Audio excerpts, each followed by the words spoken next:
मैं हूं सैयद नूरान और इंडियन मीडिया बुक में आपका स्वागत है। कुछ दिन पहले चाइना और तुर्की के बीच साइन हो रहा ट्रीटी चिंता का विषय बन गया था।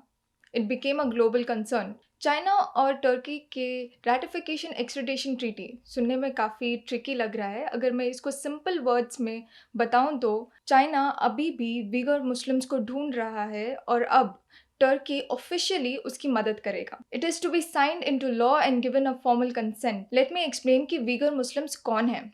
वीगर मुस्लिम्स चाइना के माइनॉरिटीज़ हैं और चाइना में हो रहे उन पर सोशल अब्यूज़ को बचने के लिए वो लोग यहाँ टर्की में रेफ्यूज ले रहे थे। कहा जा रहा है कि टर्की में वीगर्स की तादाद 50,000 है।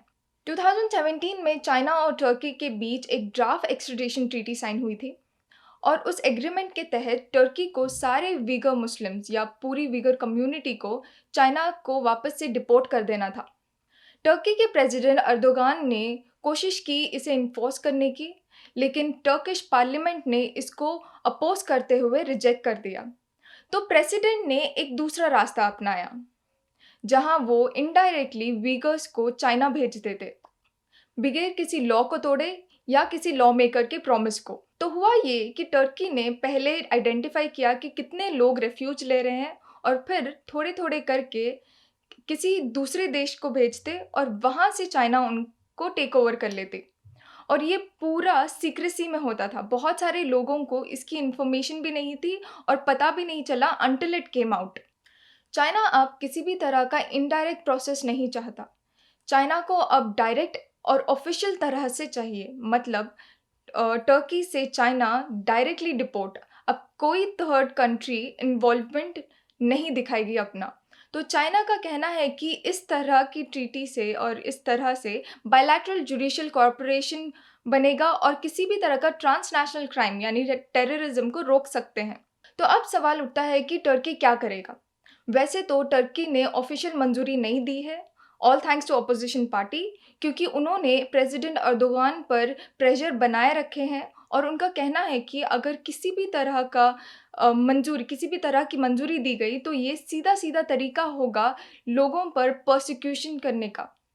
वैसे अगर देखा जाए तो प्रेसिडेंट ने बहुत पहले ही अपना चॉइस बता दिया था, जहां उन्होंने चाइनीज़ मुसलमानों को नहीं, चाइना से मिल रहे फैसिलिटीज़ को चूज़ किया।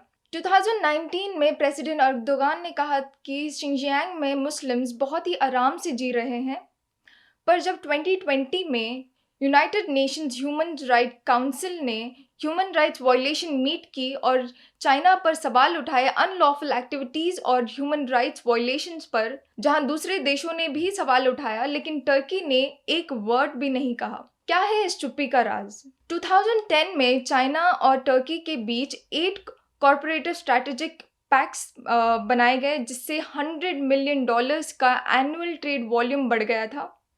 और 2019 में चाइना ने टर्की को 1 बिलियन कैश बूस्ट दिया था, जिससे टर्की के बैंक्स को बहुत ज़्यादा राहत मिली थी पैंडेमिक के टाइम पर।